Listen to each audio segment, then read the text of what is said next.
Hello and welcome to the Liverpool Way podcast, which we're recording the morning after a wild night at St James's Park, where the Reds threw in a stinker of a performance but stole the points thanks to a dramatic winner in the 100th minute of the game from Rio and Gamoa.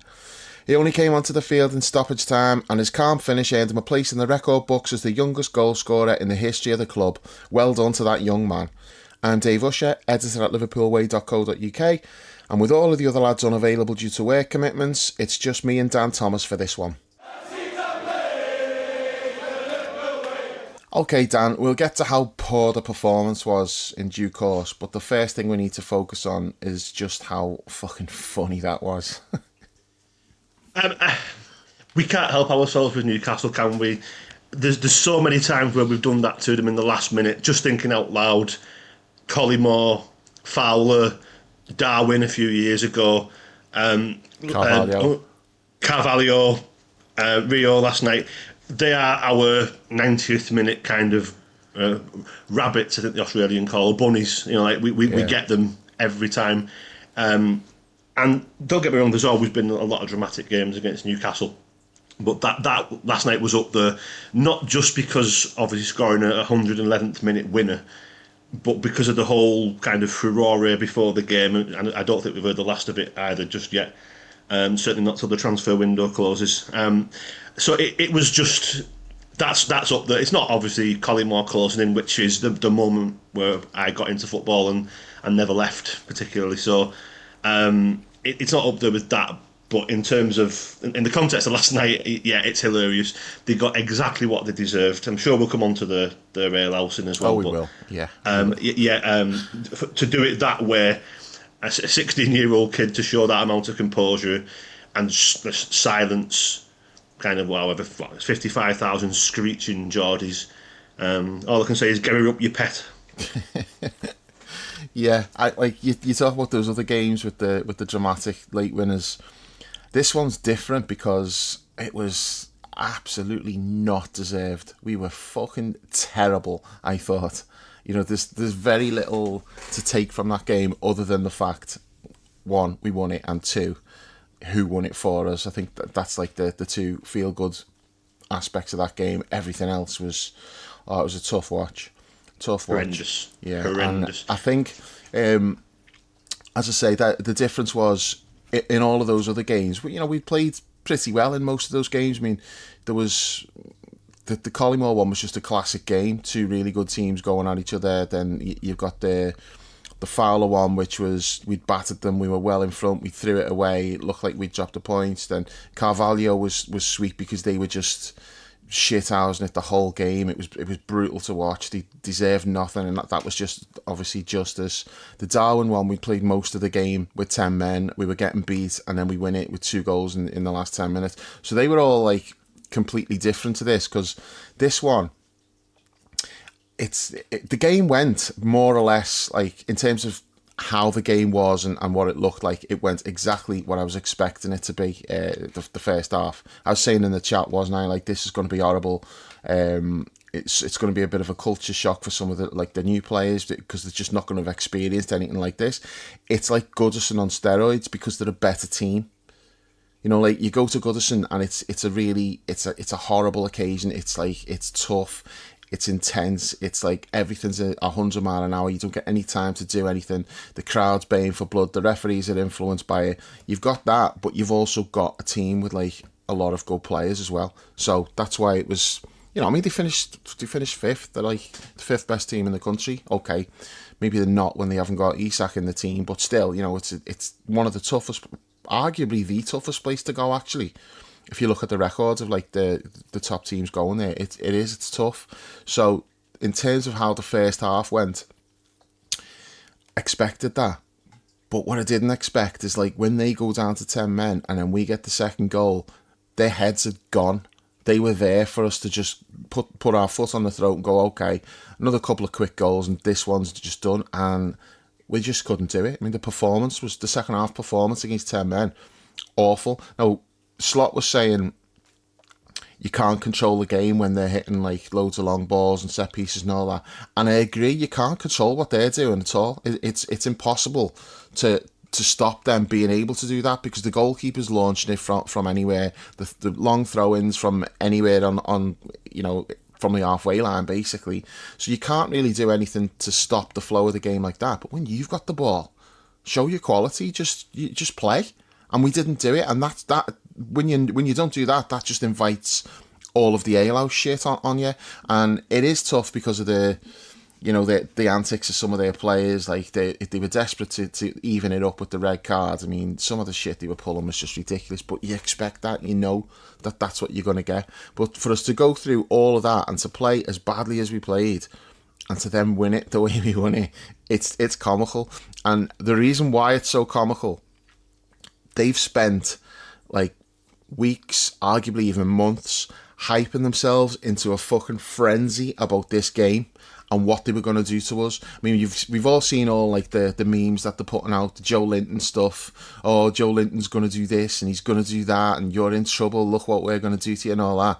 And then you get Anthony Gordon gets himself sent off because the crowd and what it meant to their players. Like they knew what was expected. Anthony Gordon ends up in that situation, which he wouldn't have done in a normal game. Joelinton, you big fucking tough Joelinton, who's going to bounce around the pitch, knocking our players all over the pitch, leaves the pitch in fucking tears. He's crying. He goes off the pitch in tears because he overextends himself, trying to show, oh, look at me, I'm going to fly into this tackle. And I don't know what he's done. Looks like he's snapped his groin or something. I don't know. Couldn't happen to a nicer fella.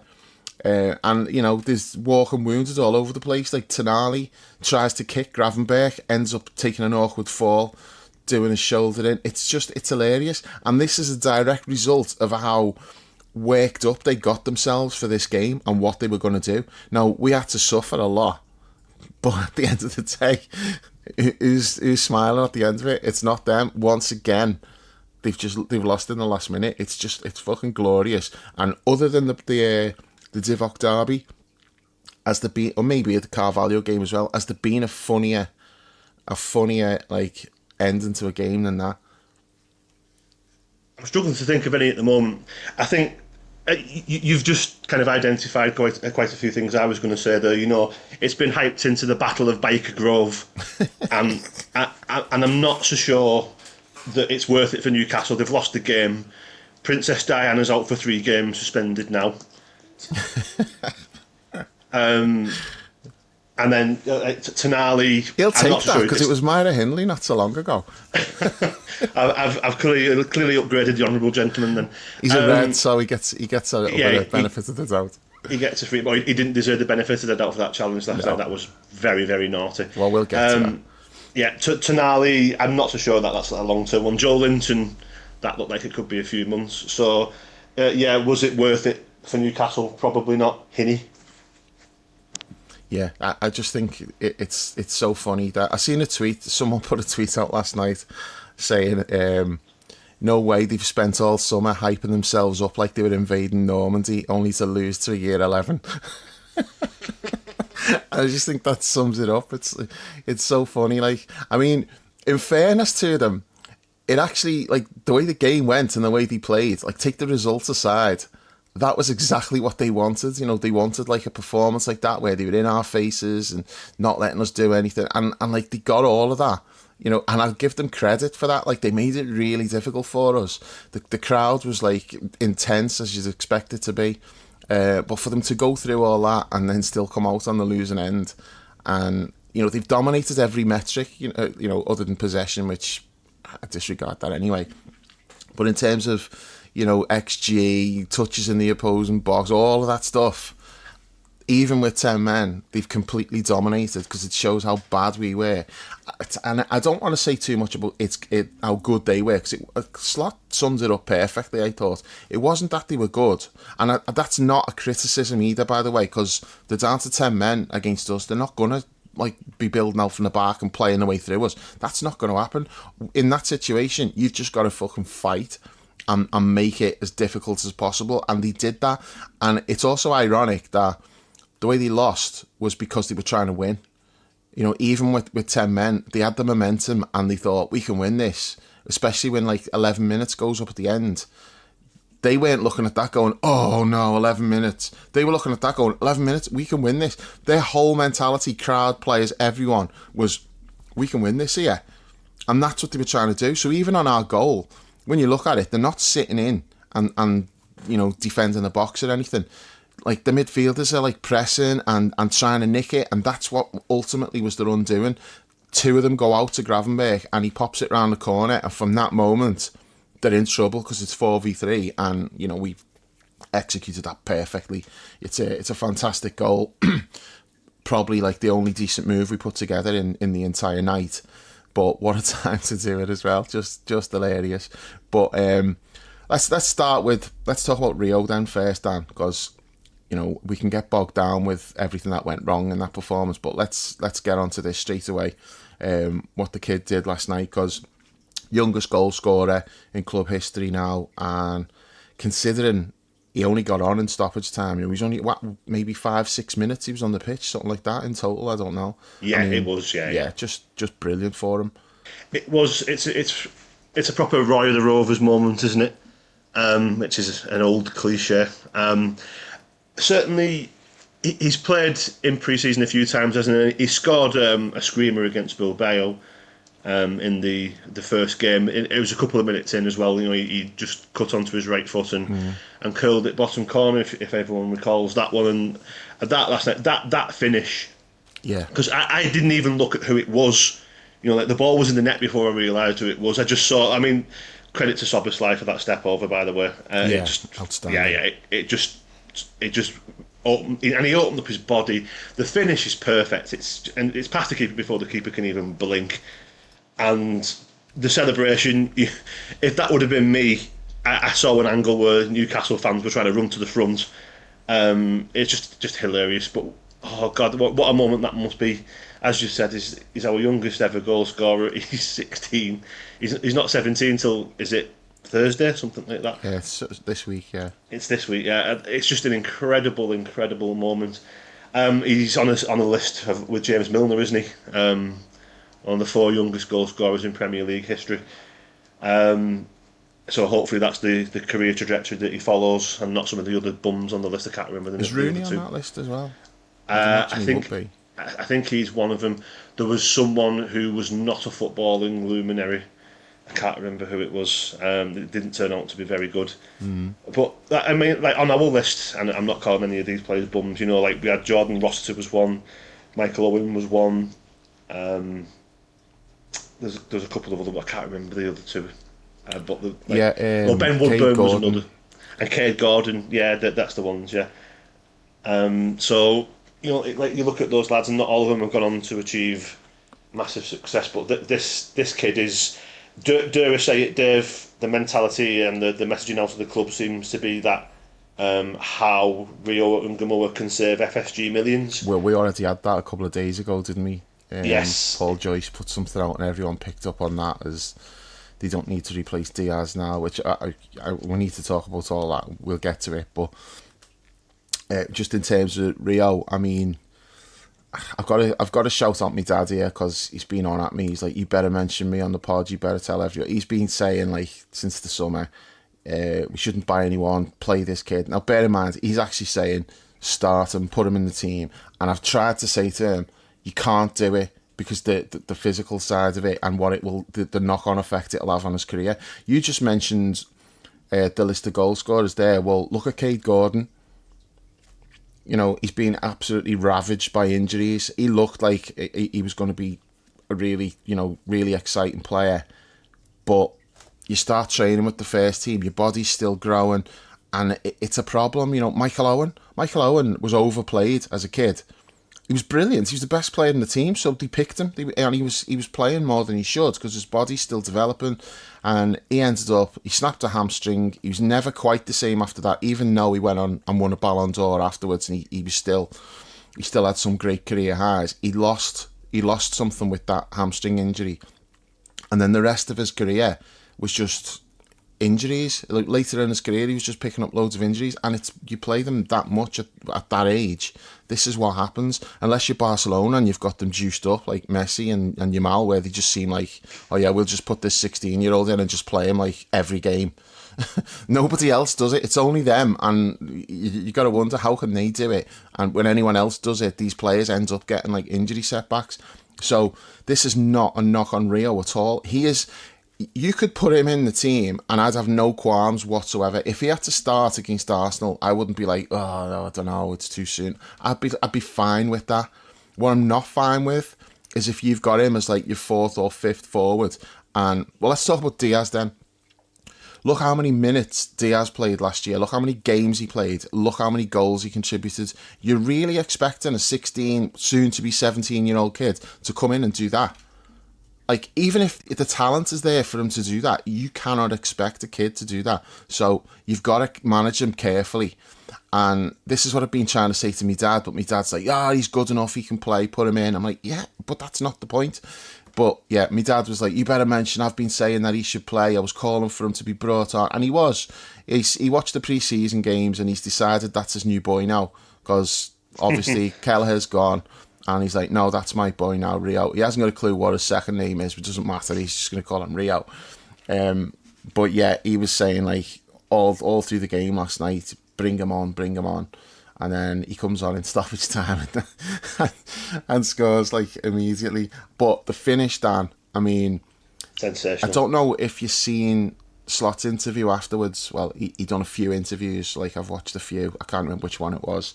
And he said one of the players said to Rio in the dressing room, he said, I'm not going to say who it was, but one of the players said, oh, I would have took a touch there. I can't believe you hit it first time. But when you look at the finish, it was just emphatic. It was like there was no thought there. He's not like thinking, oh, hesitation, do I take a touch? He just seen it and he's like, yeah, I'm just going to wrap my foot around this and just whip it into the corner. Because that's what he did. He whipped it. He didn't just like place it. He whipped it into the corner at pace. And it was like, that was a more experienced player probably wouldn't have done that, because as you get older, you get more scared. Risk not the averse. right word. Yeah. Risk averse. Yeah, you would think, no, the high percentage player is take a touch and then just place it. But this is a kid who's just seen the ball rolling into a perfect spot. And he said himself in the interview, he said, I'll do that like 100 times a day in training. He said, so I just did it in the game. There's no, but you don't do that when you get older, because you, as you say, risk averse. You start thinking, no, the percentage play is to do that. He just backed his talent. It's what he does all the time in training, and ball comes. Doesn't matter that it's like 100th minute of the game, 55,000 screaming Geordies. None of that matters. It was just, here's the ball, I'm just going to whip it in the corner, and he did it. I mean, it's a fantastic finish. It's a fantastic goal. Everything about that goal is really good. Dom doesn't get an assist for that, which shows the flaws of the whole assist thing. But I'm not gonna go down that road. and also, Cody gets like 2 assists for that. For that game. And what was he doing? He played a little 5-yard sideways pass for someone to lash it in from the edge of the box.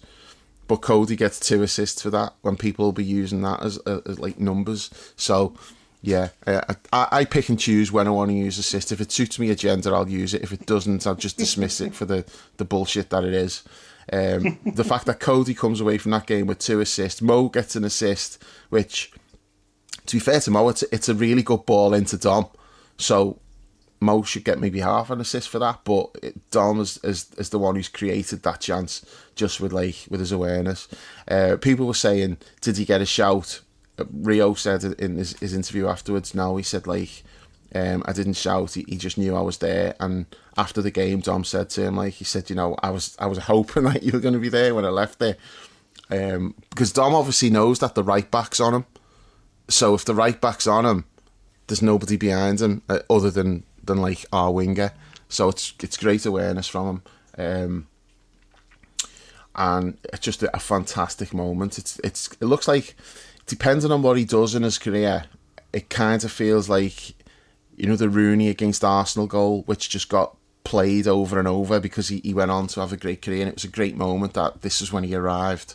You're hoping that this could be that, but there's such a long way to go because, as I mentioned before, fitness is an issue, and you can't get too carried away with kids coming through, because look at Bajcetic. He's fucking brilliant when he come in, and then his body just couldn't cope with it, and so I feel like there's a risk here with Rio, and I don't want to go into transfers too much, Dan, because I think if me and you start talking about like deals that need to be done, I think this would be like a 5-hour pod, because we both feel so strongly about it. I don't really want to go on that. We'll touch on it a little bit, but I don't want to go too deep into it, other than to say it's not acceptable that we've got Chiesa as 4 and Rio as 5. It shouldn't be that. And absolutely correct. Completely. It's not acceptable that we're in this position, and we better not be in this position when the window closes. And that sounds mad, because let's face it, Chiesa's come in the first game and scored the winner for us, and Rio's come on in the second game and scored the winner for us. That looks like, oh well, look, your backups are doing a great job. And yeah, this is not about them. It's not about them at all. What it's about is Slot would be making changes last year, 65, 70 minutes. That's when the changes were made. Look at what he's done in these 2 games. Look at the minutes on the clock when he's made these changes. It's because he hasn't got the same trust in these players as he had in the players he was bringing in last year. So that was part of a plan. This feels like, oh, I'm just going to have to throw some shit at a wall and hope it sticks. It's not part of the plan that going into the game, okay, after X amount of minutes, I'm going to put Chiesa on. After X amount of minutes, I'm going to put Harvey and Rio on. No, it's just reacting to what's going on in the game and like, oh, well, I've got to do something. Look at the bench and then go, yeah, you're the only attacking players I've got. On yous go, lads. So this is not part of some grand strategy. This is like him just making do with what he's got at the moment. And credit to those lads for coming in and getting us the points. It's, as I say, it's not about them, but they should be at least 1 or 2 places further back in the pecking order for me. Totally agree. I mean, just to go back to Rio for one tiny second, when you said a player should have taken a player said to him he should have taken a touch, I'm going to predict that was Curtis Jones. But that's no, just 3 touches. Yeah, bless Curtis. He was all right last night, by the way. I thought he was one of our best players last night. Actually, yeah, completely agree. On the transfers, me and you see things very similar. We're a centre half short because Konate is rocking at the moment. Arguably 2 centre half short based on how he's playing. Exactly. So obviously we've signed a lad from Parma, but I would suggest he's more of a long-term project. And like I really like what Ekatike has brought, but he's been 70 minutes and he's blowing at the moment. He's obviously only a young lad coming to a new league where it's more physically intense. We need another forward. And I know you're not the biggest kind of agitator for Isak, but for me, we need 2 signings. We need Dan, it doesn't matter what I think of Isak. I'm in total agreement that we need a forward, and he's the only one who they seem to be interested in. So, and especially because you put all your eggs in that basket, you better get that deal done now after not like having alternatives lined up. That's all I'll say on that one. It's not whether I want him or not. That's totally irrelevant. I'm with you on that. Yeah, we do.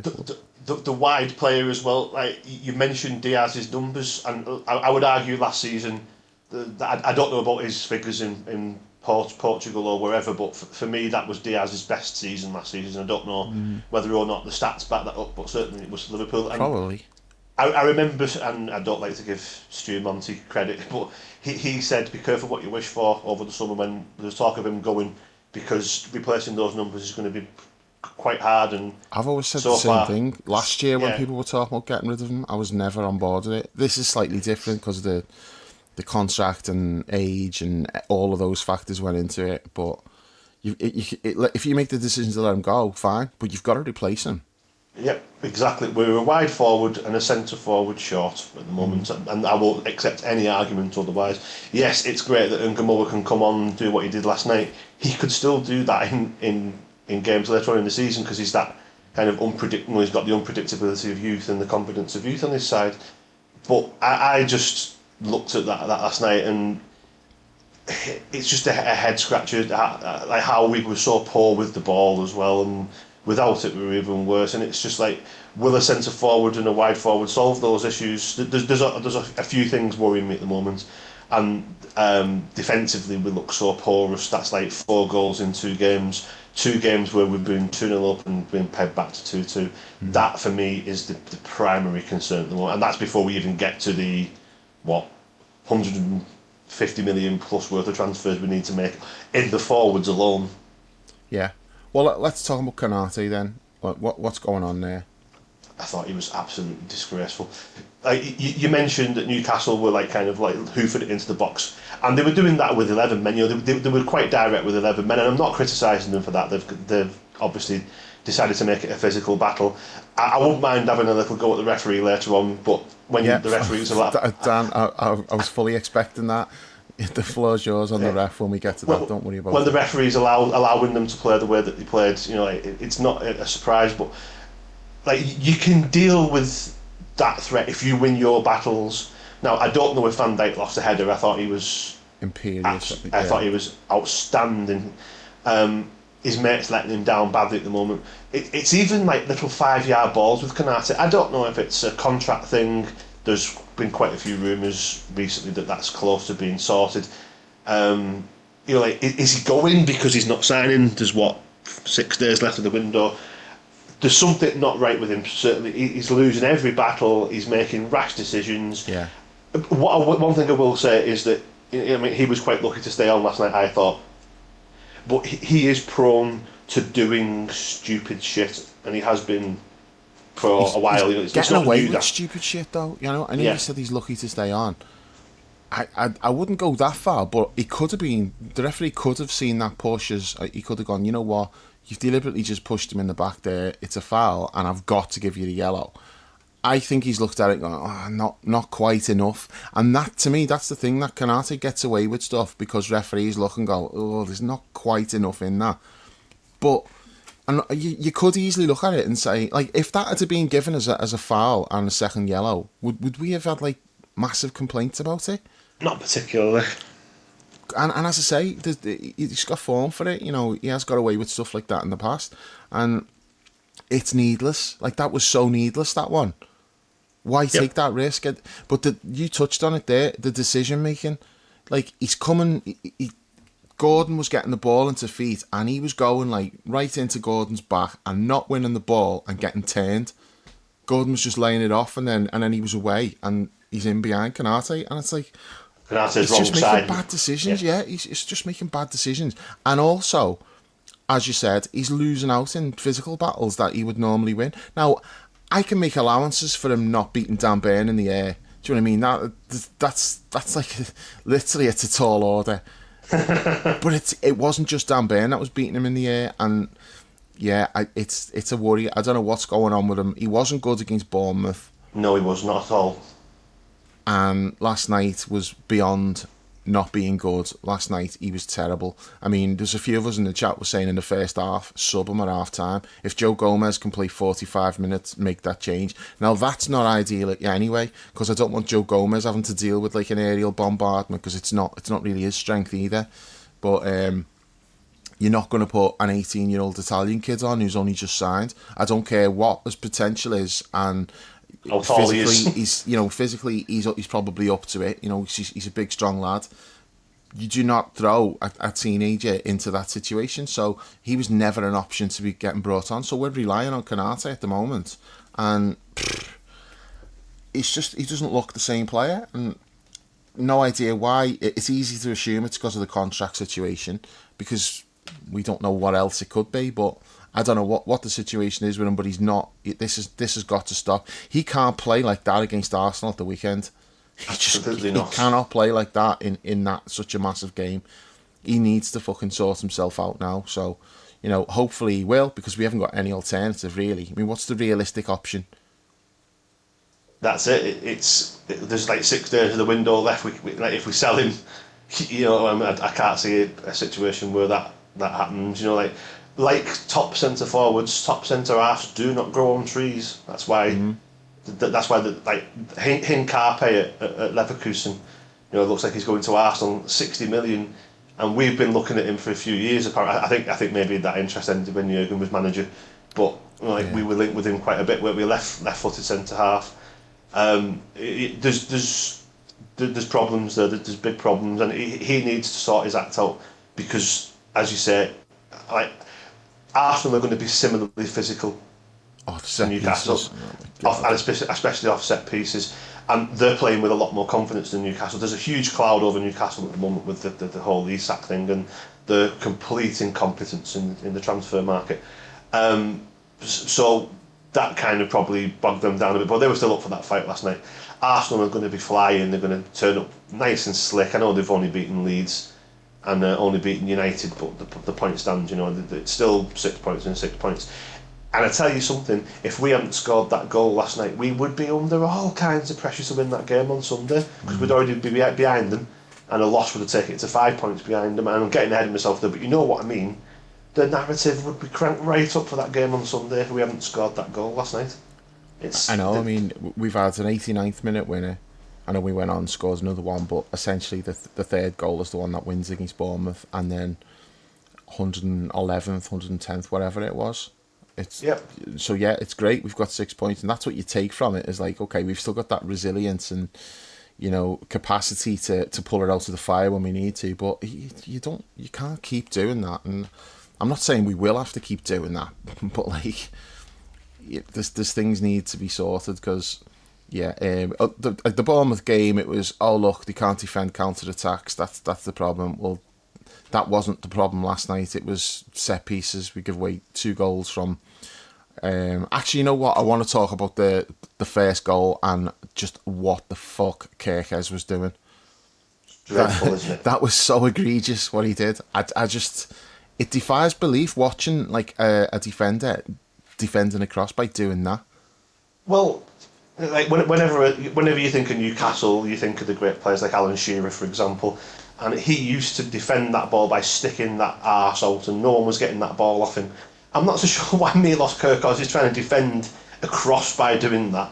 At least jump for your head, lad. It's a very, very poor decision, and physically, he was not at it last night. And it's not Dan Burn that's beat him to it either. Exactly. That needs pointing out. You can cut if. I mean, you would ask questions like we asked questions about that final last year. Why is Alexis McAllister marking Dan Burn? You can ask questions like that by all means if they come up. But he's been outjumped by Bruno Guimaraes.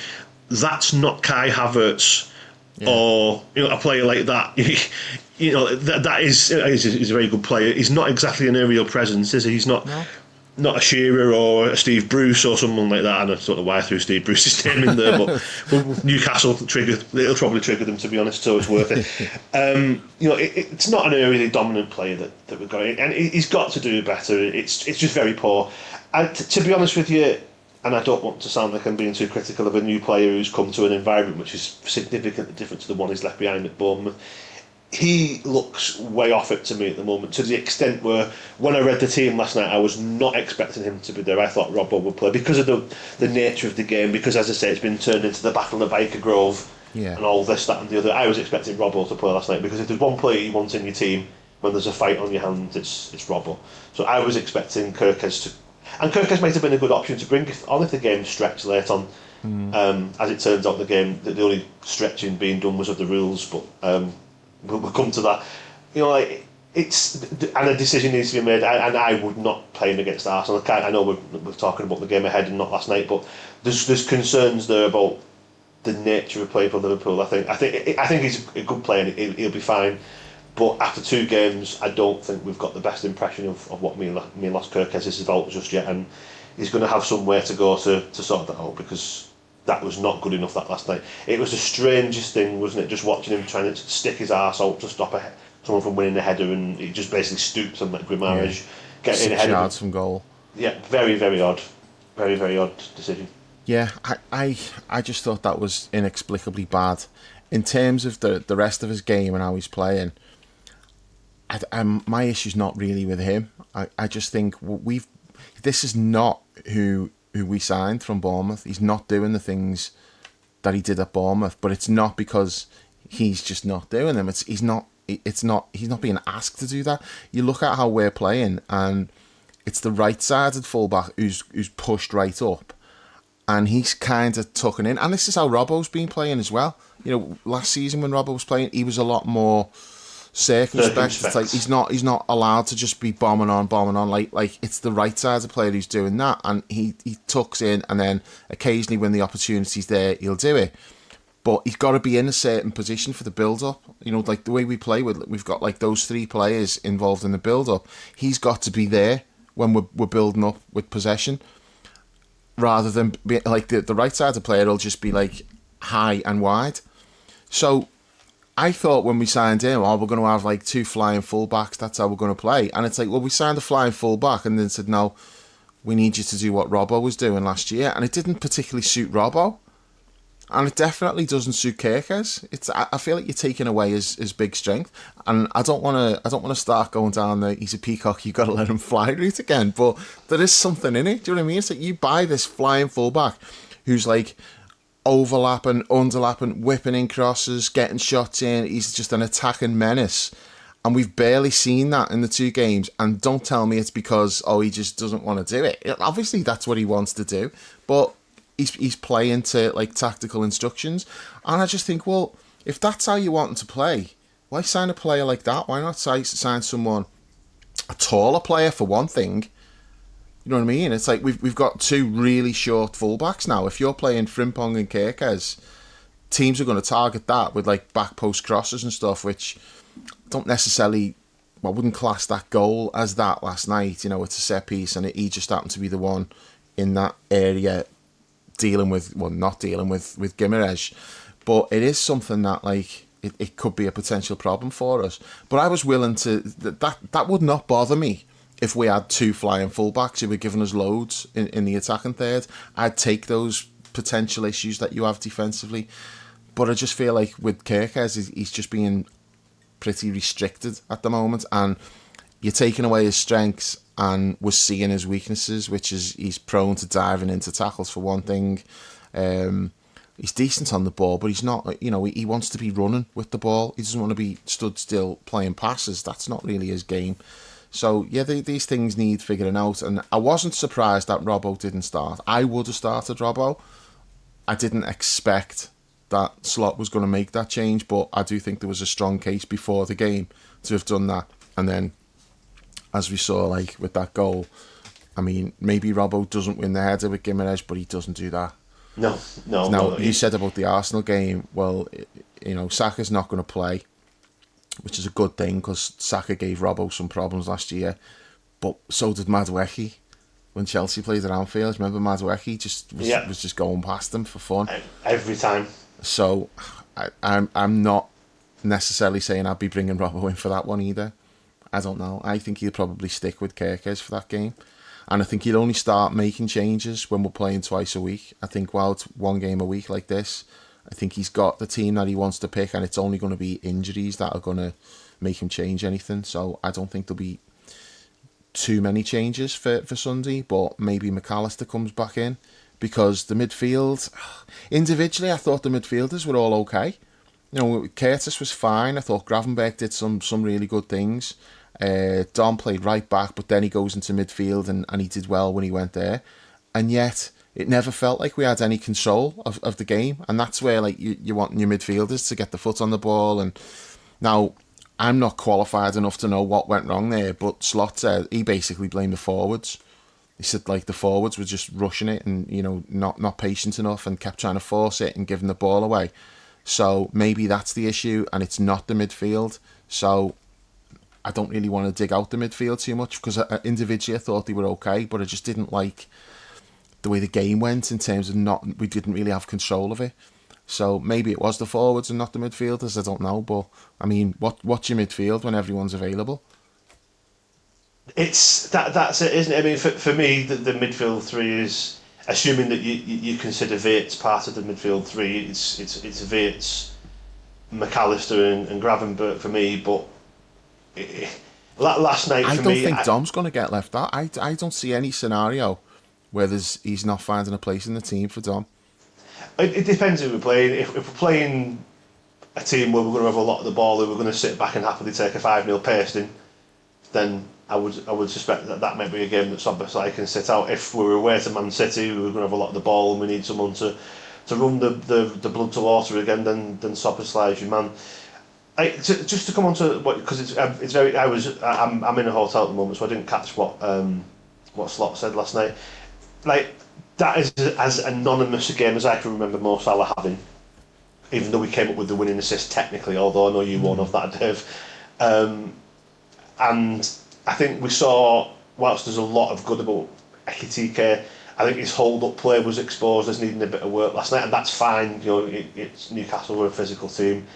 That was purely the speed of the game for me. Things that he was able to do against Bournemouth, he couldn't do last night. There was one example, I don't know if you remember it, and the ball got played up to him, and he took a touch, and he had runners either side of him, and I looked at that and was like, oh, here we go, we've got them here, because we barely had any of those situations, and we got this one, and we had so many players running, and he took too long to get the pass away, and he got, I think it was Dan Burn tackled him, I don't know, but that was like last week against Bournemouth. You had that time to do it in a cauldron atmosphere like this against a totally frenzied team. You're just not going to get that time, and this is part of the learning thing for him and Vert and that as well. He will not have played in a game like that in his entire career. But I agree with you, his hold-up play, it wasn't what it was last week, but that's the reason why, is because you've got that split second less on the ball. Yeah, and I completely agree with what you're saying there. It does kind of maybe give some credence to what Slotty said about the forwards being responsible. For me, midfield got bypassed a lot last night because, again, I'm not criticising which you can't do the way they played. Can you? Yeah, exactly. That's it. Their tactic was, when they went down to 10 men in particular, get it long, and it causes way more problems than it should have. But there's not a lot the midfield can do about that. I did think that when it was 11 versus 11, the midfield did get outfought a little bit too much for my liking.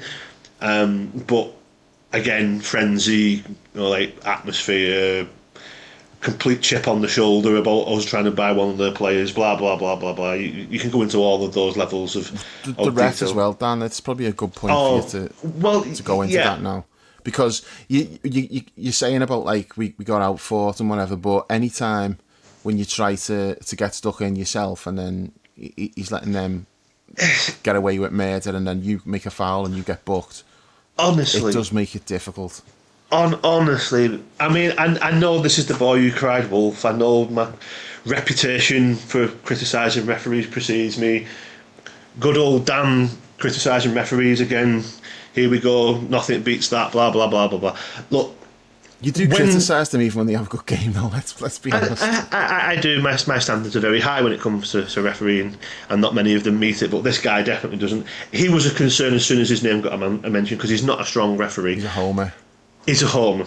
Now, his philosophy last night was, I don't want to book people. It should have been the total exact opposite. And it is only a yellow card. I'm not suggesting that Joelinton should have been sent off for the kind of shoulder high, maybe slightly lower. That is a regulation yellow card. And I get that you don't want to inflame a situation, but by not taking action there, I think that was about 6 minutes in, he totally lost control of the game. The Trippier one as well. Exactly. The shin high. The shin high foul that he... And again, I'm not saying it's a red card, it's a yellow card. You cannot let that go unpunished, because that then sets the tone for the rest of the game. And there was, I can't remember who the other one was, there was 3 yellow card incidents, in my opinion, before Gravenberch gets booked. And it's a yellow card, Gravenberch. It is a yellow card. No I arguments. disagree, but I'll get to that in a minute. Carry on. So whether you think it's a yellow or not, he's reached for the yellow card on the first opportunity he can for a Liverpool player, and that is just not. It's just not right. That is not the equivalent of the Joelinton tackle, because what he's done there with the Joelinton tackle is he has said that is the benchmark. You can't go above that, but if you're below it or at that level, that's fine. That is a yellow card. If you take control of the game there, it probably isn't the kind of tetchy game that it turned out to be. But because he has chosen, and it's his choice, to allow that to go unpunished, he lost control of the game at that moment on, and he never clawed it back. The second half was maybe a bit quieter, because there was a spell where we went 2-0 up and we were actually cruising for 10 minutes, and then this Gordon, all hell broke loose again. It was extraordinary refereeing performance, absolutely extraordinary. He didn't even give the red card, he gave it as a yellow, and I understand that, and I'm not hugely concerned about that.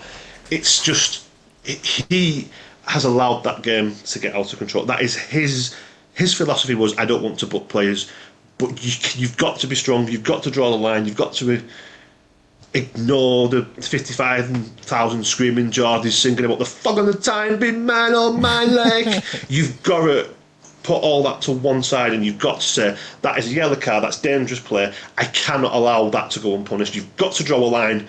And the problem is, he drew the line in the sand 10 minutes after he should have done, and the game was already gone by then. There was just all hell breaking loose over the pitch. There was lots of little scuffles, and I completely blame the referee for that, for that, the way the game was played, because he allowed them to get away with it. Their plan was obviously to rough us up, and that's fine.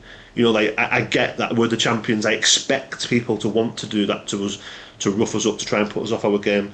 But there's a difference between being rough and ready and having a fight and a scrap, and then that was honestly, I think I've been as fair and as balanced as I can there without going and resorting to abuse.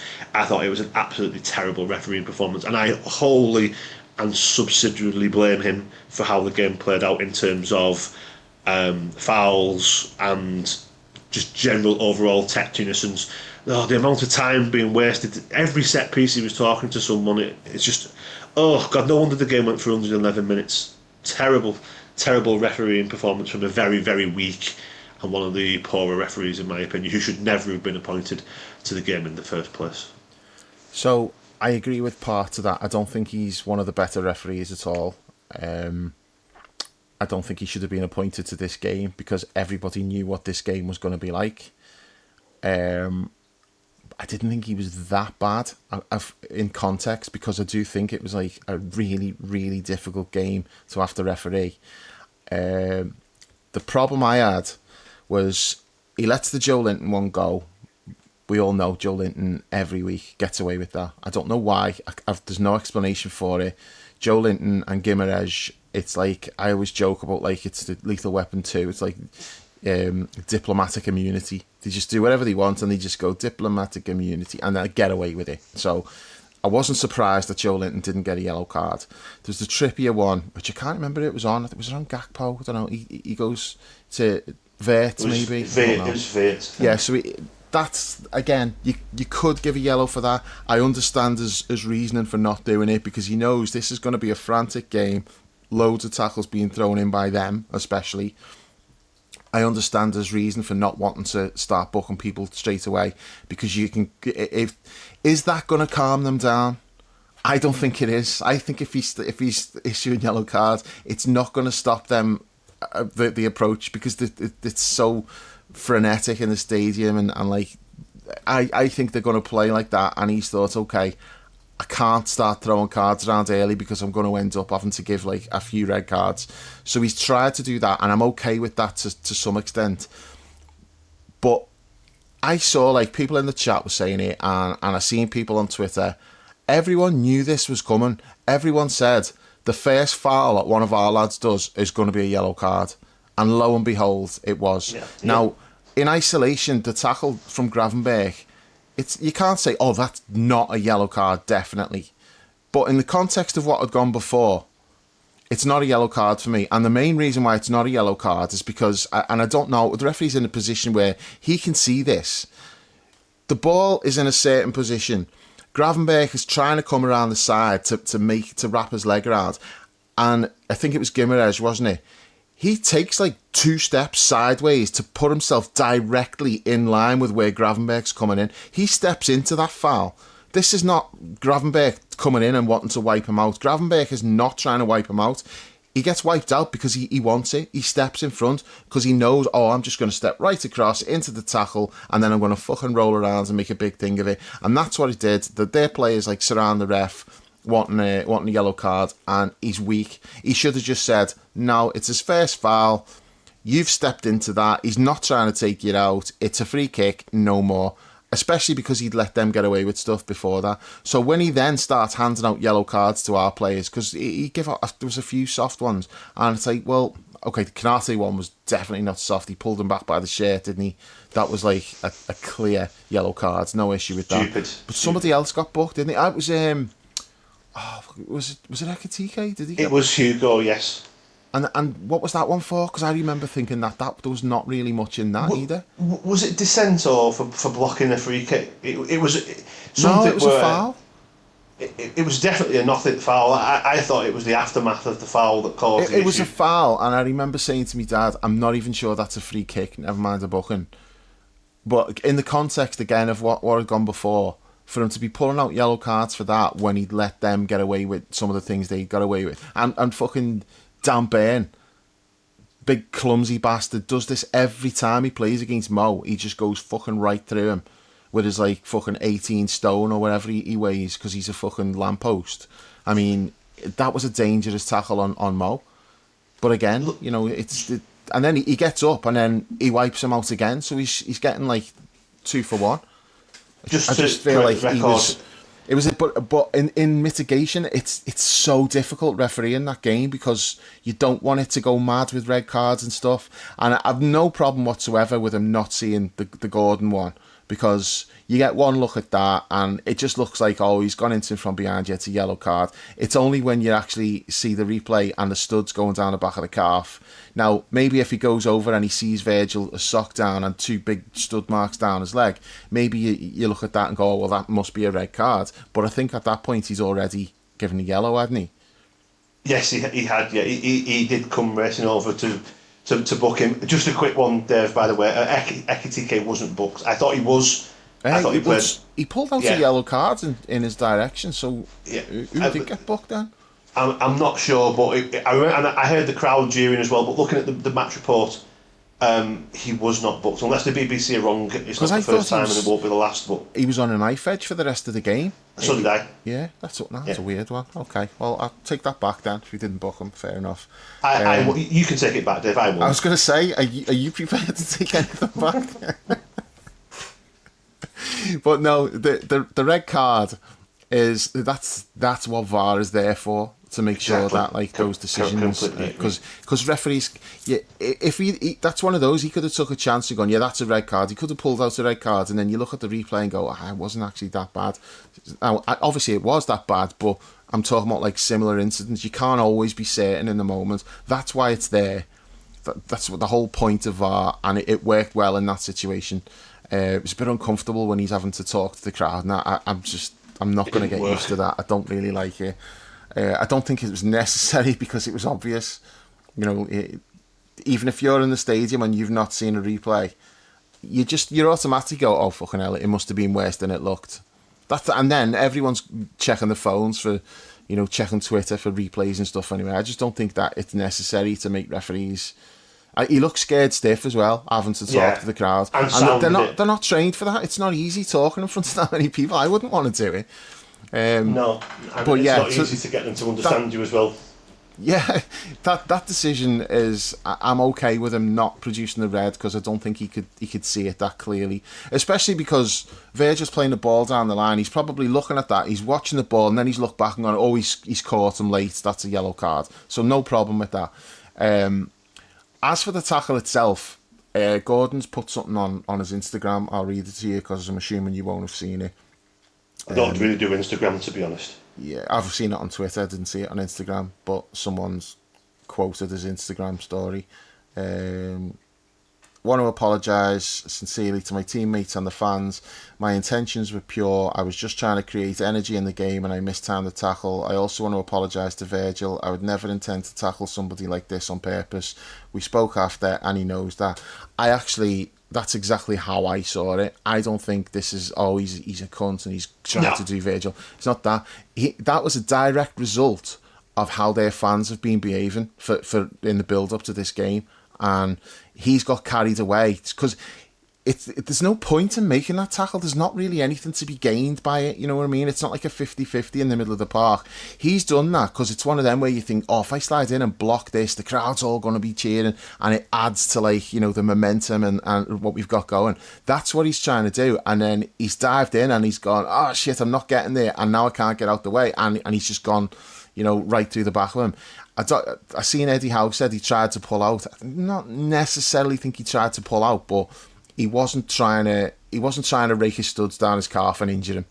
That was just a reckless, out of control trying to impress the crowd, rush of blood moment where he's flown in, and as soon as he's done it, he's probably thought, oh, and you can see when he's like standing over Virgil and he's looking at his leg, and you can see he's thinking, oh shit, he knows what's coming. But yeah, again, it's a result of like what their fans have been wanting from their players. You know, big fucking flags saying like get into them and all of this, and they whipped up the players into a frenzy, and it resulted in one of them doing something stupid and getting a red card. So yeah, he's just reacted to the occasion, and it was a stupid decision by him, and he got what he deserved. But I'm not holding it against him and going, oh, he's deliberately tried to hurt him, because that was clearly... If some other players, like Joelinton, I would be like, yeah, because he's just a nasty bastard. I think Dan Burn is as well. Nobody ever talks about it because he's this great story. Oh, you know, what a great pro, and he's playing for his boyhood team. Dan Burn is one fucking nasty bastard. He elbowed Chiesa in the face at one point as well, and nothing got said about that. So yeah, but Anthony Gordon is he's just a bit of a dickhead rather than any malicious intent.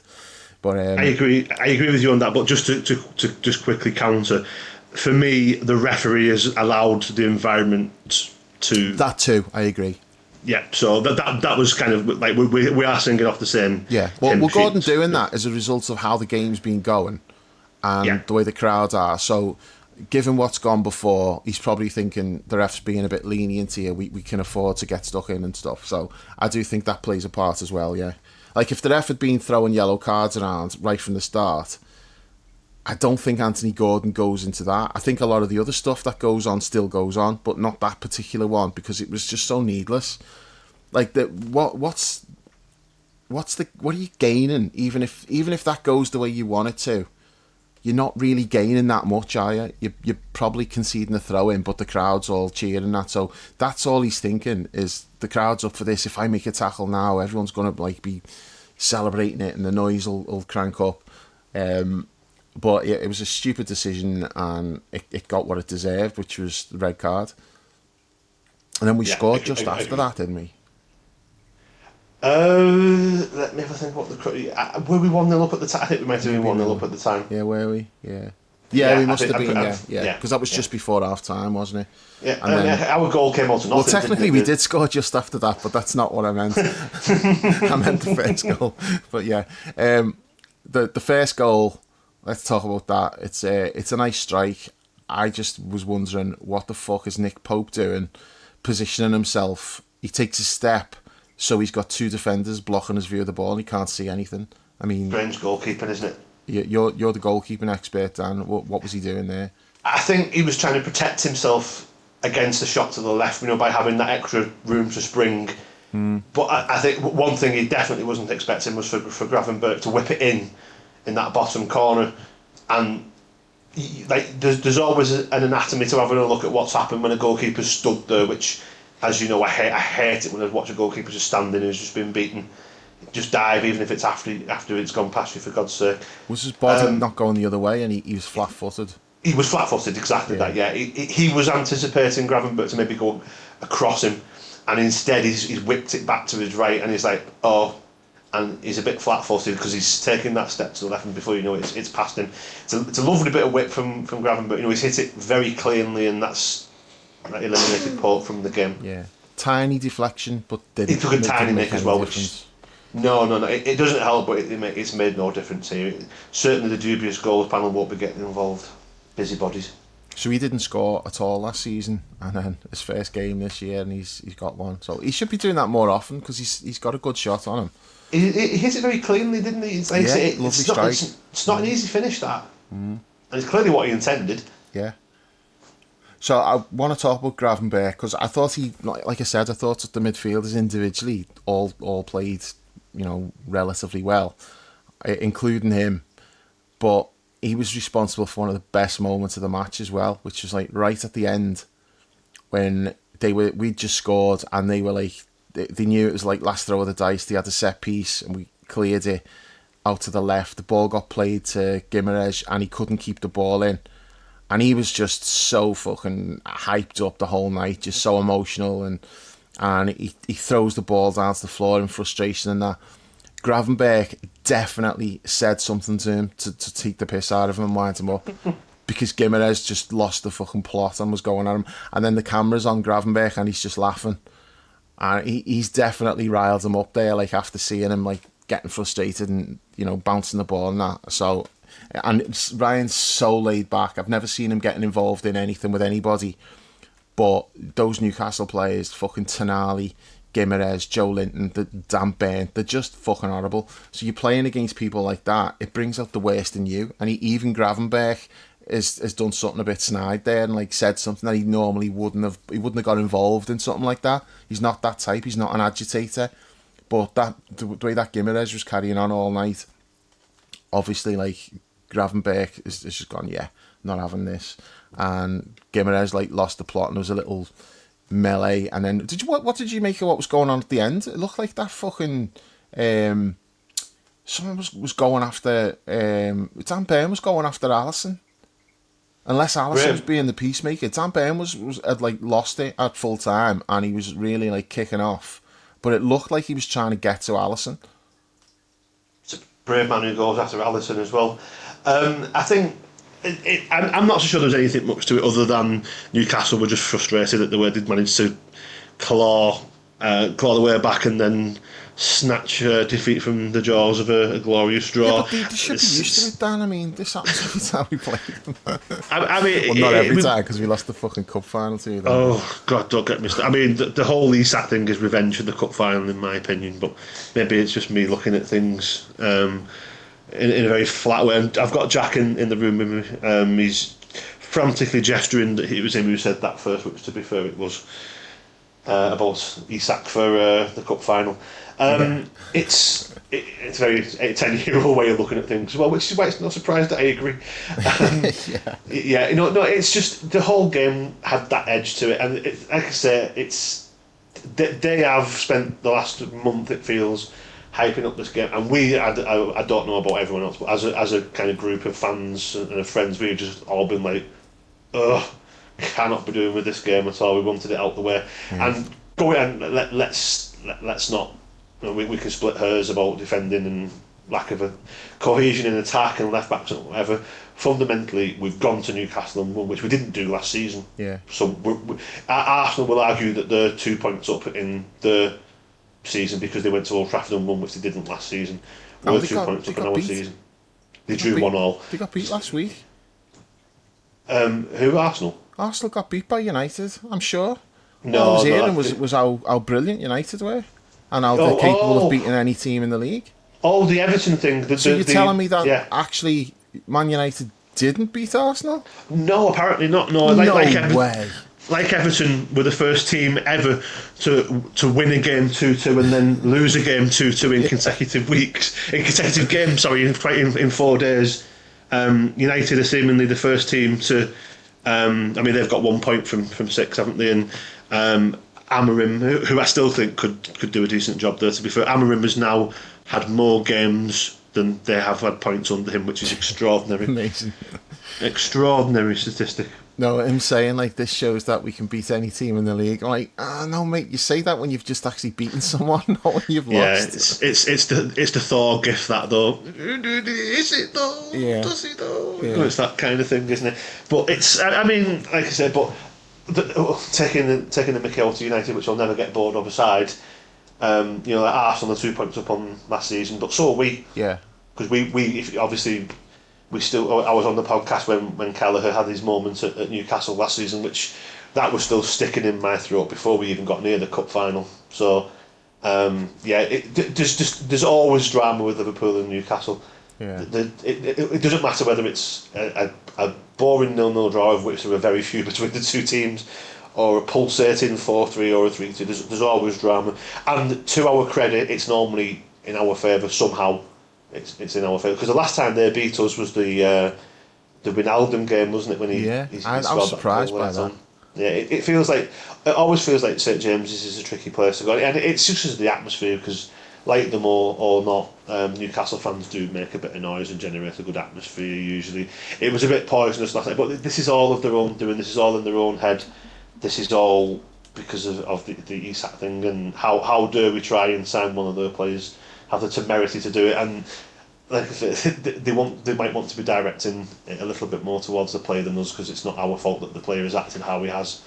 And we could go into the mechanics of that all we like, but the reality is that they'll argue that it is our fault, but then I would say, well, it's no different to what you're doing with Wissa, so exactly you can't complain about it when you're doing it, and you've done it with other players. It's not like we've done this and they've done this. Everybody does this. This is how transfers work. You speak to a player and go, "Are you up for the move?" He's like, "Yeah," and then you go to the club. Why would you go to a club if the player doesn't want to come to you? Exactly, because it used to be the old way, like, you know, Harry Redknapp leaning out the car window, talking to players, and it's like, you don't do it that way, Harry. That's not how it's done. Of course, unofficially, it's how it's done. Officially, it's not. Unofficially, I don't see how we've done anything wrong in the Isak thing. I don't know how, like, we're being painted as the bad guys, really, when, you know, I totally get Newcastle fans being fucking livid with the player. And that's totally fine. Understandable and justified, but I don't really see what the problem is with us when all we've done is try to sign a player, offered them a British record fee, which you've got Henry Winter calling it like derisory and insulting, and I'm like, hang on a minute, it's a fucking British record fee. Are you telling me like that he's the best player to be playing in, like, well, I'll say Britain, I mean, it's obviously England, because you're not going to get that in the SPL, but, you know, it's a record transfer. He's not the best player that's ever played in this country, but we've offered more money than anyone's ever paid for another player. So how are we insulting them? Exactly. Plus, it's an opening offer. No, you never go in with your full bid anyway. It's not like we've said take it or leave it, 110 million. That's not how it works at all. So yeah, I don't see how we're the bad guys here. It's bizarre. Just do me a favour, because I can't use such language with young ears in the room. Can you just regale the listeners with what Jules describes Henry Winter as? It's flowery twat, is he? That's the one. Yeah, flowery twat, yeah. the Etihad. If it was a bid from the Etihad campus. He's so pompous, isn't he? Yeah, I mean, and so's Henry Winter. I mean, I've met him. It's all right. Jules doesn't listen. He's not gonna hear this. Dan, we can say what we like. Yeah. Unless Monty grasses us up again. I've spent a lot of time with Jules over last week, actually, because we've been to 2 wrestling shows, like, independently. Yeah. He's been with his girlfriend. I've been with Jack. So we've bumped into each other in Glasgow and London this week, me and Jules. So yeah, he will approve of his Henry Winter description going public. Yeah, flowery twat. Never fails to make me laugh. I want to talk about Ekitike's goal. We've not really mentioned it. It's a lovely finish. Really good finish. Right in the corner. And unusual, because normally you'd expect them to go in the other corner from that position. And I think, again, like that's taking the keeper by surprise, because you wouldn't expect him to go that post. You would have expected to, you know, open his foot and bend it around into the other corner. But that was a difficult skill to put that where he did. It was a really nice finish. It was, and I think, and when you look at the context of the goal as well, it was 16, 17 seconds into the second half. Newcastle really got. I mean, Arne Slot didn't even see it. He was having his half-time burst. Yeah. You know, he gets back with a big grin on his face. But I think one thing I want to say about Ekitike is, you know, like that's 2 finishes now in, well, 3 really, if you include the Community Shield, which I'm minded not to, given the outcome. You know, like that's now 3 really impressive different finishes that we've had from him as well. I mean, the Palace goal he kind of made for himself a little bit, didn't he? But the last week he got a bounce into his path, and I love a finish where the goalkeeper gets sat on his pants going the wrong way. I love a finish like that. That's one of my favourite sights in football. And last night again, you know, kind of like the ball was nearly lost, and Gakpo prodded it a yard for that wonderful, luscious assist, which will no doubt be worth about 100 grand to him. And it's called doing an Aquilani. Yeah, he's not quite arsed it to someone just yet. No. Give it time. It's a lovely the best, finish. Worst assist of all time, the Aquilani arse one at Burnley. Yeah, 50 grand.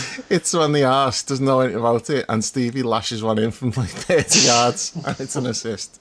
It's like literally an assist. I was going to say, and ironically enough, that's 50 grand in your arse pocket. Mm-hmm.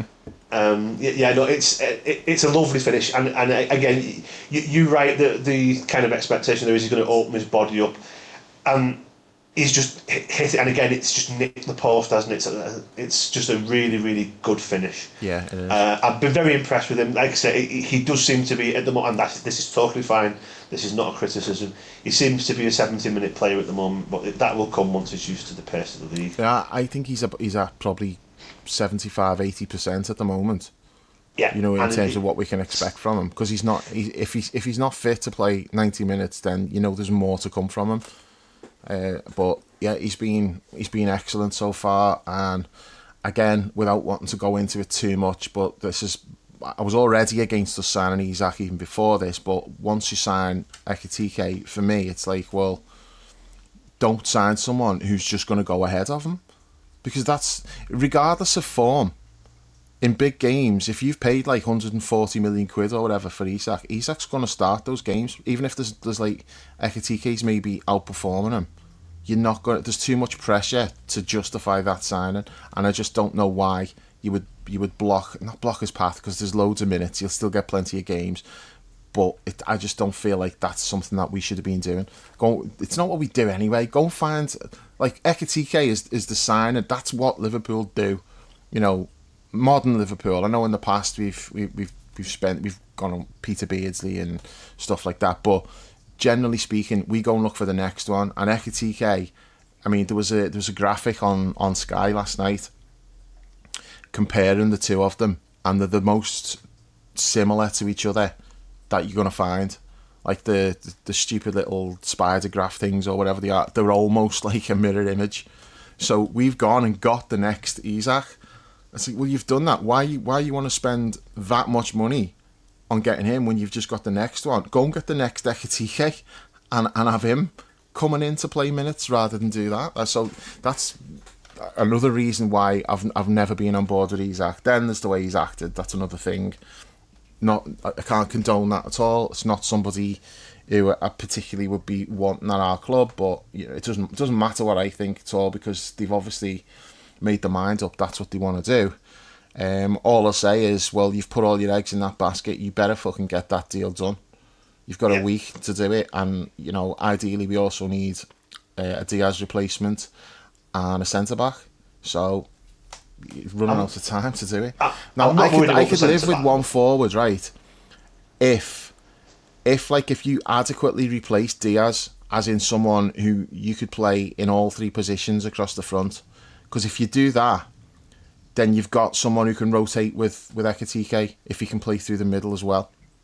So if you make that signing, you don't need a number 9 as such. That could wait until, like, say, if January comes and then Newcastle are ready to do business because they've had time to get replacements lined up or whatever. You could wait until January to do the Isak deal then, if you get that multifunctional Diaz type player. But if you haven't got that type of player, even if you're bringing in a number 9, you're still ending up with square pegs and round holes where you're going to have to shoehorn Ekitike wide, maybe. So I just don't know how we've got ourselves into this situation. But I'm keeping my powder dry on it, because it could all resolve itself before the window shuts. So there's no point kicking off and moaning about it now. But we'll be doing a pod when the window shuts, and let's hope it's not going to be a massive rant about how we've sold players and not replaced them and left ourselves short. Well, we're in serious danger of having done some great business this window and yet still working ourselves into a shoot, aren't we? Because we're not going to have we can now than we were at the end of last season. Exactly. I don't know how that's even in dispute. Yeah, I completely agree. We are three. For me, we need 3 players by Monday. One is a centre half, and I do think we'll sign Guehi. I think that'll get done after the Palace play FC Pig and Whistle or wherever they're playing. Once that's done, I think we'll then get Guehi over the line. I'm not anticipating too many worries about that one. It wouldn't even surprise me if he's in the squad for the Arsenal game. I'm pretty confident about that one. When do they play though? Is it Thursday? Yes. That's probably cutting it a bit fine for Maybe I'm dreaming. I don't know. I suppose like if he was to sign on a Friday, they could do, but I wouldn't have thought he'd be involved against Arsenal. I do think No. that will happen because I can't see how you allow it to go as far as this and then not do the deal. Yeah, we very clearly want him. We want him all window. We've just watched and just watched and just watched. Waiting for the price to drop, and Palace now seem to be willing to do business more in our kind of ballpark. Glasner and Parish have kind of had conflicting statements but like it seems like Glasner's saying he's not going anywhere because I haven't got any centre backs and we've got to get through this qualification round to get into Europe. And Parish was saying about like if he's not going to sign, he can stay if he signs a new contract, but if not, then we've got to look at it. So it looks like they need to just get through in Europe, so they've qualified for the tournament itself, and then they can let him go. But they haven't. They can't. They won 1-0, didn't they, in the first leg? Yes, they did. Yes. So they need to. That's not over. And if they haven't got any other centre backs who they could put in, they can't let him go now, can they? And I'm sure we're understanding of that situation, and we're like, well, yeah, you've got to get yourself into that competition. We're prepared to wait and hope he doesn't get injured. So yeah, I would be surprised if that didn't happen.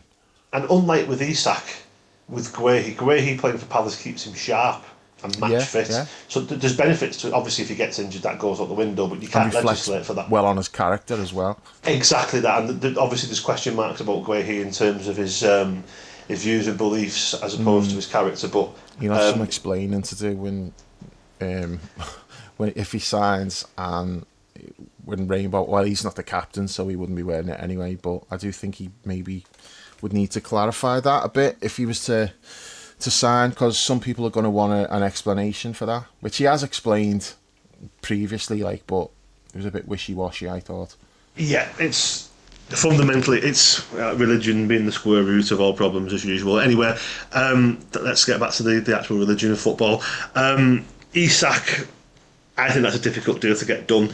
I think Ngumo's probably added about 10 million to the fee as well last night. Well, it was interesting as well, that the owners had, one of the owners had flown in and supposedly met with him and offered him, according to Craig Hope, who seems to have been on the money all yes, summer. He has. Yes. Unlike that Luke Edwards fucking weirdo. I think Craig Hope's come out of this looking pretty good. I think he's respectable. He just reports the facts. Yeah, and he said without bias. He's just reporting what's going on from his sources. Obviously, he said that they met him yesterday and told him they want him to stay and that they're not averse to giving him a big new contract. So it's up to Isak now. I mean, I don't know if they had the bone saw with them when they showed up at his house. Maybe that's a factor. I don't know. But yeah, we'll see how that. I always said nothing's going to happen until after the game when we play them. They were never going to do anything before that. But they haven't got anybody in yet. They're still waiting.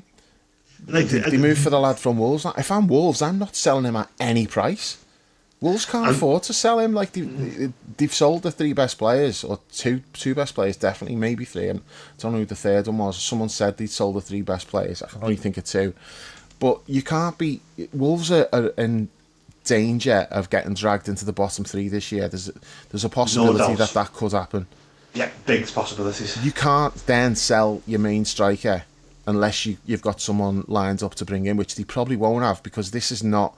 It's not like this has been rumbling all summer that Strand Larsen might go. It's come out of nowhere because Newcastle have missed out on everyone else. And yeah, they bought him at the start of the summer for 20 million, I think. And now they're getting offered 50, which, yeah, it's great, but unless they can bring someone in, you're going to lose a lot more than you're gaining, because if you get relegated, the amount of money that's going to cost you.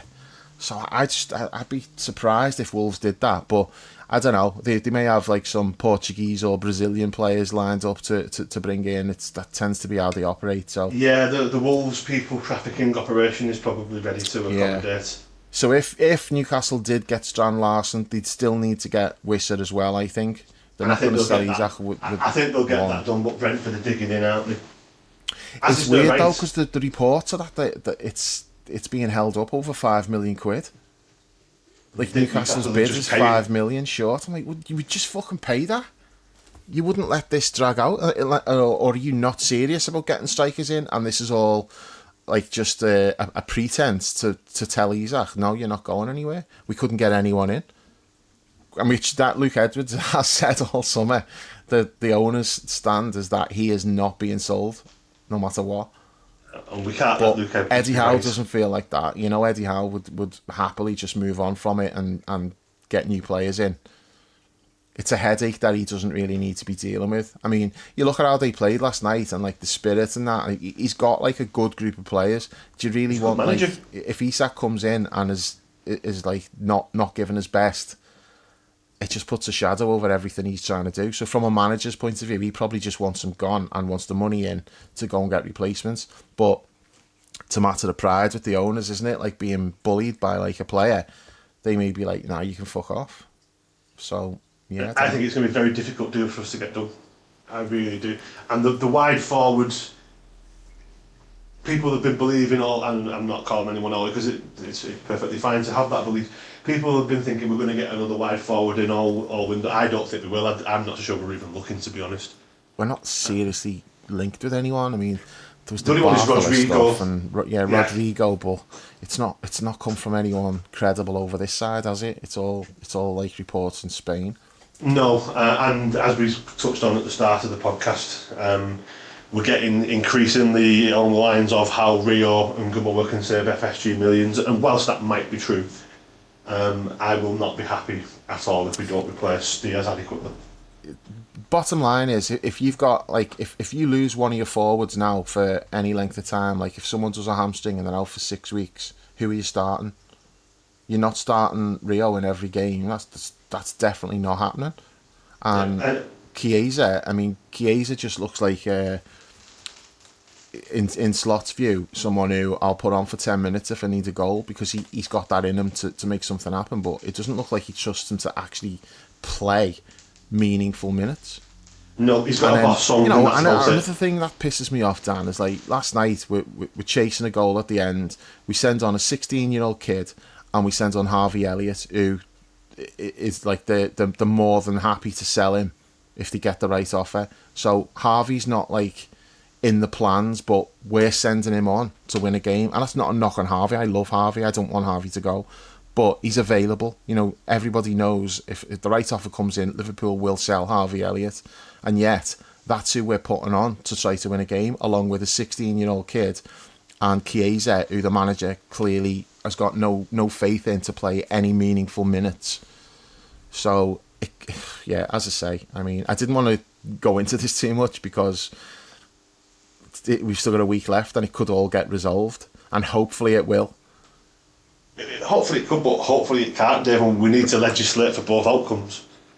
Yeah, you know, we need to kind of be abreast of how that's going to go down. It's obviously we could. I mean, we won't look like we've got egg on our faces if we sign Isak and Guehi and another, or Isak and Guehi, or whatever. No, because that's what we're saying. Yeah. it needs to be done. You've got to do that. Yeah, I will. I mean, obviously, no one loves a transfer more than me, but we are. I mean, see, you touched on it at the start of this discussion, and let's go back to it. We are weaker now than we were at the end of last season, and that is, considering what we've done, we're all happy with Kirkes, we're all happy with Wirtz in particular, we're all happy with Frimpong, and suddenly it feels as though we're taking... And Ekitike, of course, obviously.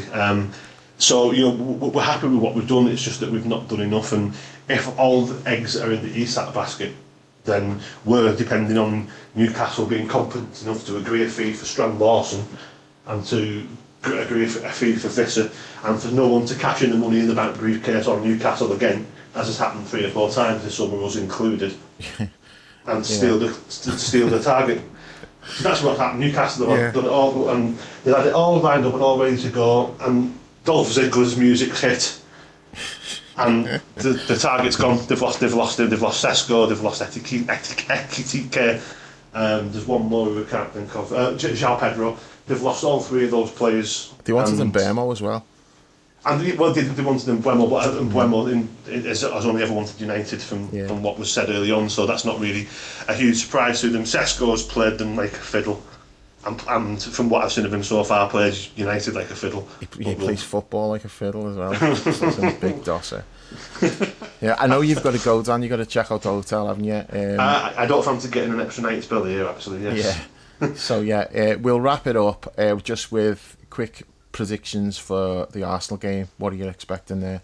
I don't do scoreline predictions because I'm superstitious, but I am worried about that game. I think Arsenal have got a bit of a swagger in the step at the moment, and I really don't want that. I want us to kind of burst their bubble as soon as we can. It's going to be a hard game. Like they're going to match us physically, but we don't know what the team's going to look like, Dave. Maybe we might get Isak in for that game. Guehi, I would suggest. He wouldn't be fit though, Dan, surely. He wouldn't be fit, no, but he might come off the bench, and that would make a huge difference. Can you imagine what the atmosphere would be like? Yeah. Alternatively, and I don't want to put the mockers on it, the atmosphere might be a little bit tetchy if we don't get Isak. And if he signs a new contract today or whatever, and we don't do anything by the time that game comes around, there might be a couple of muttering voices if we're struggling. Is Monday the deadline? Yes, it is, because it's Sunday the 31st. Monday the 1st of September, yes. Yeah, so it's Monday night, 11 o'clock or midnight, whatever. Yeah, Jim White's currently in cryostasis. He'll be getting wheeled out soon. Ironing his yellow tie. Yeah, his yellow tie, yeah. Actually, just why I continue to give non-predictions, it's going to be a tough game. I'm not looking forward to it. I do think that Arsenal are going to be hindered, though it looks as though there's no Saka. It looks as though there's Ødegaard struggling as well, and someone else is struggling as well. There's no Havertz as well, obviously, so that's 3 of their key figures gone. But they've recruited quite smartly this summer, to the extent where I think they might actually have a stronger squad than us at the moment as it stands. This is why you have depth. So they lose Saka and they lose Ødegaard, and they could put Eze in for Ødegaard as the 10, and they could bring Madueke in for Saka. Right. That's why you have that depth, and that's what we had last year, and then we've sold our depth and haven't replaced it. So that's why, they've got work to do. It would be a failing if they don't bring in those players. They'll have left slots short, because as much as we love the signings we've made, the feel-good factor of that kind of went when you started selling players, thinning out the squad, and not bringing anybody else in other than an Italian kid who may be amazing in the future, but he's not really going to contribute much straight away. So I feel like they've left slots short, and he knows that, and you can tell by the way his use of the substitutes. So still time to fix it, but time's running out. We've only got 6 days. That's it now. And getting £100 million plus transfer is probably going to be a world record fee if it gets done. That's going to be extremely difficult to get done. But obviously the recruitment team have done a good job this summer so far, but let's just see where we are come. Finish the job. Exactly, that's it. They need to finish the job, Dave. Exactly that, yeah. So win, lose or draw then? You don't need to give me a score, but win, lose or draw. A draw, which I'll probably take at the moment, to be fair. I'm leaning in that direction, but it's Anfield. You could see us maybe doing something mad at the end and just nicking a winner, but I think it's going to be a really tough game, because all the things that Newcastle do, Arsenal can do that as well, plus they've got extra quality on top of that. Yeah. So, I worry about set pieces. I worry about Konate. If Konate's back to his best, I think we'll be fine. If he's shaky, we're in trouble. I think set pieces could be an issue for us. But I'm going to go with a draw or maybe a late winner for us. Can I just give a shout out, Dave, on Sunday? I will actually be missing the game on Sunday because I am playing in the Hampson Cup final, which is a big final, yeah. Earlstown seconds against Bedford Park. That's at Winstanley Park Cricket Club on Sunday. So I just want to talk about that because I'm excited. I've never played in the final before, so I've already got an arsehole, like a cat flap, shall we say. I'm very, very nervous about that, but excited at the same time. So you wouldn't say flowery twat, but you'll say that while Jack's in the room. No comments. Okay, if I speak now, I'm in big trouble. I think you're already on, mate. Good luck for the final anyway, Dan. I'm sure to say that on behalf of all the listeners as well. Cheers, mate. Thank you. So we'll be back after that Arsenal game. We might be back before if we do something in the transfer market. But until then, thanks for listening and we'll catch you soon.